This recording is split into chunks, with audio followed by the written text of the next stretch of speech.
الحدث الأقوى في تاريخ الحمام المراسل المصري. لكن الحمام كل ما العين وسعت كل ما هو افضل بتبقى واسعه وبيضه، بتديله شكل احلى وميزه احلى. لون الضوافر بيختلف من لون للون. بالظبط. تمام، ده ممكن يخرج فرد من التحكيم نهائي. ضافر واحد يخرج فرد من التحكيم خالص.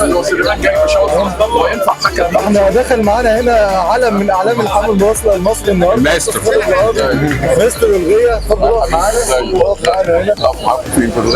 اقف معانا هنا طبعا. ده انا جبت لكم ناس مين اللي يقف؟ استاذ خالد القاضي يا جماعه، علم من اعلام الغيه المصريه. طبعا احنا اتشرفنا اللي هو معانا النهارده، وبما ان هو موجود طبعا هنساله كام سؤال، بس بعد ما نروح بس الاستاذ طه عشان هنساله سؤال مهم جدا. ايه اللي يخلي فرد الحمام يطلع من التحكيم او الفرد ده معين انا مش هحكمه النهارده، مع ان في وصفات كويسه كتير جدا، بس انا لجنه التحكيم ما رضتش تاخد الفرد ده تحكمه. حاجات كتير. تمام. بالك فرد الحمام المراسله، انا عن نفسي واخد بالك بعتقد ان فرد الحمام المراسله راس فرد الحمام المراسله 80% من الحمام. صحيح. واخد بالك فرد الحمام المراسله، واخد بالك لازم يكون التناسق موجود في كل حاجه في وشه.